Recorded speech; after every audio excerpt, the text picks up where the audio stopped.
I guess I would take out from Scott's presentation that there's quite a range of element of risks associated with being involved in trade. So the opportunities are great, but the risks are also there and need to be understood.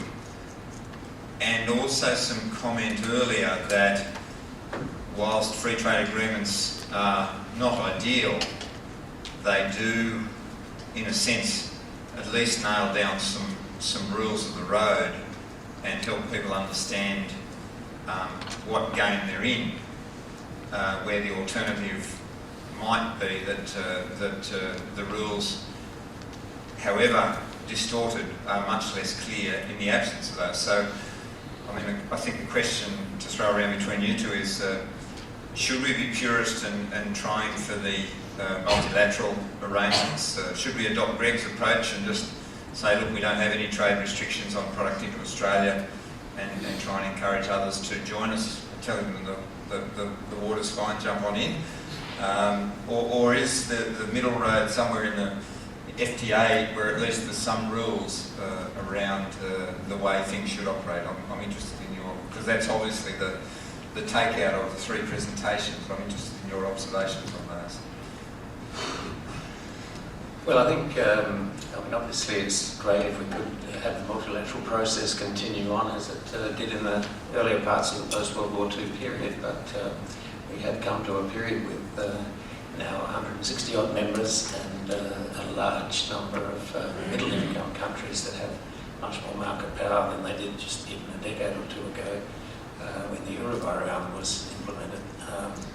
And so it is just a reality that that's going to be much, much more difficult to come to a comprehensive agreement with those 160 members than we've ever had in the past. And in that, it's understandable that even though the multilateral trade negotiations division of DFAT has been shrunk, that those people still feel they want to do something useful, and they see other countries going out and getting these FTA agreements that just eat into market share that we have. And it's evident in any of the key products that we might look at that we export. Wine, for example, you can just see the Chileans getting into Korea or into Japan at our expense, and once we get an agreement with those countries in China, then we can at least catch up on a bit of that. So that's what drives it. It's a very understandable drive by business and government to try and at least stop us from going backwards in that sense. It's just very frustrating that it does involve that type of discriminatory trade rather than something that would be a win for everybody, which is what the multilateral trading system could deliver. But Greg's right. Why do we want to hold ourselves back? I mean, might as well just liberalise our own markets anyway. We did so brilliantly when we did that in the 1980s, getting rid of 7 or 8 decades of highly distortionary policies, and we enjoyed the fastest rate of economic growth in the OECD for 15 or more years. And we've brought that to a halt. There is still much more to be done. It's all behind the border stuff, mostly, and the labour market is perhaps the worst of the sets of discriminations we have in place at the moment. And everybody in an agribusiness setting or a farm setting knows how horrible that can be for their cost structure. There's lots we can do locally, and let's just do that as well. Greg, what's your take on that? Do FTAs at least set some rules in what is otherwise the Wild West, or? No, I'm not. I don't think, such as my disdain of FTAs these days, that I'm thinking we would be better just getting on with what we ought to do here for ourselves, trusting, of course, that that's the bulk of the gains we can be getting. Now, I know Kim, you see, has spent a fair bit of time in the corridors in Washington and in Geneva, I think, discussing highfalutin ideas to do with a better approach, but none's happened. I mean, I don't think anyone has been listening, and I would have thought for the things that really count, really we ought to be adjusting the rules that exist here. Now, Scott's firm has included in the literature that I got in my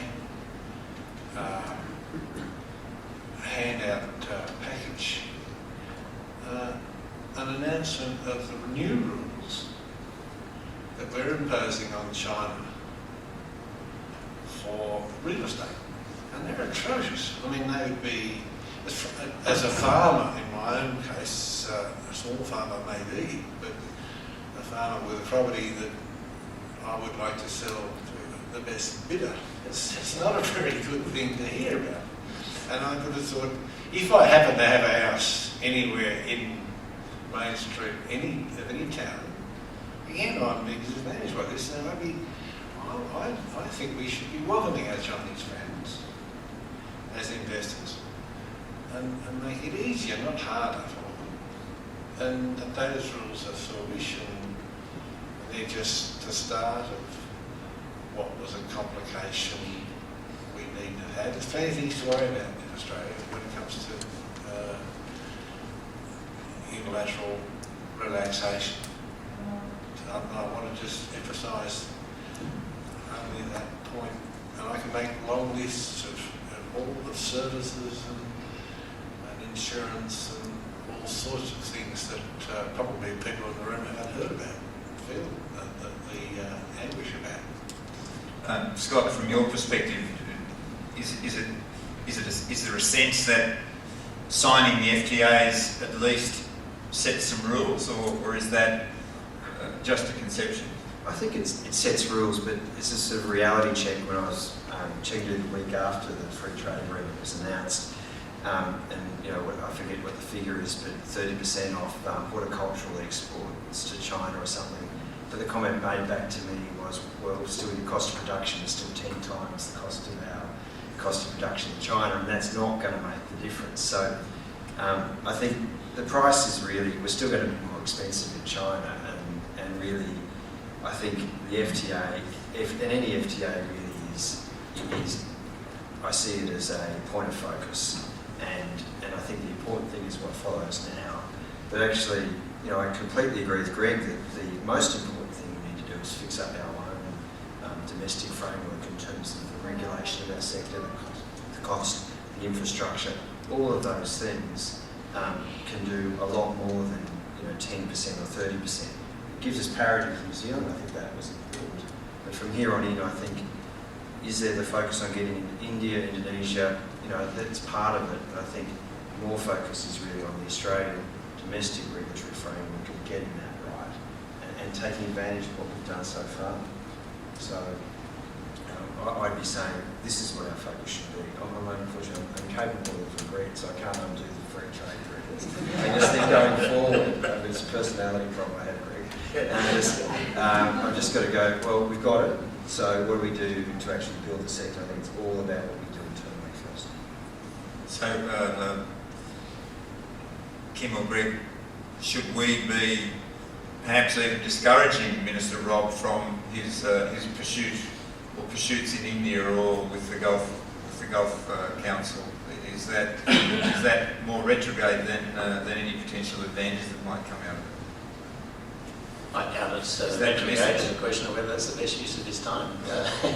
There is a Doha around out there that's looking for leadership. Maybe we should be spending more time with the Chinese when they're readying themselves for the G20 next year, and get them to try and come on board and see sense in getting out of this. But perhaps from a political point of view, a couple of tombstones in the form of FTAs are a sign of progress, where Doha is a sign of frustration.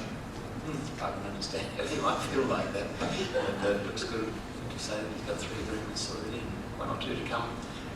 But the value of that in Australian dollar benefit terms might be quite small. Not to say it's not worth the dollars spent with 20 trips to India this year, but hopefully some other business might grow as a consequence. But we're sitting in the shadow, aren't we, right now, of a proper report on the question of the US FTA that we signed 10 years ago. I was present in the consulting environment when that was actually done. And we were saying all the time, there's more trade diversion than trade creation here, and in the sense that you were signing for preferential access the US for land and creating diversion of what would otherwise have been sold to someone else for more. Doesn't make sense. So the simple arithmetic wasn't adding up, and it's been proven now with a new paper by another ANU colleague and of Kim's and mine, who has examined the whole agreement and just declared that it was a dead duck. It shouldn't have, didn't add to GDP. Now, we should have cleaned that particular set of files out earlier, I would have thought. And heated the mornings of people who could do the sums. That's what I'm saying. We got any questions around the room? Yes, we have one. Just one question, and it's building on some of the comments over the last day and a half around the cost of compliance in servicing international markets. And perhaps, Kim, if you could lead off with, if you have a view. So some of the structural impediments which are in place in the Australian economy, which are building into those costs, if there was appetite politically to be able to address them, what would the top three be from a purely economic point of view? Forget the social impact, from an economics point of view, what would we focus on? Yeah, good question. It is something that the ECOLA report did focus on a little bit when looking at Australia's agricultural future. And we had a lot of comments about infrastructure being a constraint. It had to do with local transport, not necessarily just local transport, things like roads, but the regulations attached to those. And in South Australia, for example, there are rules about where you can drive a B-double truck or a triple trailer truck that just add hugely to the cost and do very little to reduce road safety issues. So just cleaning up that sort of thing is the sort of thing people had in mind when they were thinking about infrastructure, I think. So lowering those costs can be just get stuff to market quicker. That really applies especially to fresh stuff. If you look at the trucks coming down from the Northern Territory to the southern states via Adelaide to Melbourne and so on, half of them are refrigerated these days as horticultural products, and time matters. It's expensive keeping those things in refrigerators, no less fresh when they get there if there's delays. So anything that can lubricate that process, I think, is what people had in mind. I guess stevedoring is not perfect yet in Australia. We could probably improve there. So stevedoring on the ports. I mean, it's a cliche to say it really is just the multiple of regulation, and for the government to, obviously they burned a lot last year of stuff that really was just not even used anyway, so I think it's time to start to burn some stuff that is used and is duplicating around the place. So that's true. I mean, there's the APGC report on the duplication, the cost of regulation, not just the government level, but also the commercial level of accreditation systems. And that's the big opportunity. You know, I haven't seen or will really get stuck into that yet, and that's what I hope to see over the next couple of years. Well, and if you were looking for favourites to play the game that you asked us to play a little bit more literally, I'd say there are amazing constraints on the use of foreign advertising material in this country, for example. Anyone who's working on TV ads to a shift product can't legally use foreign content such as Toyota would have that's been made in Japan or the US. Now, that must add enormously to the cost of preparing a come-on for a world product like a car. Now, and of course we know that actors' equity rules intrude on who may be used in starring roles in movies we might have sold.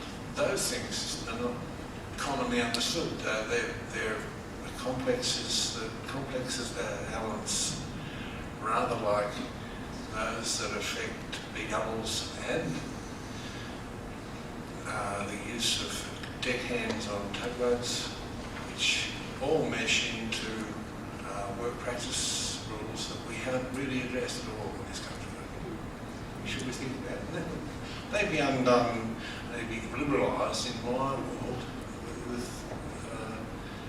with actions that are unilateral.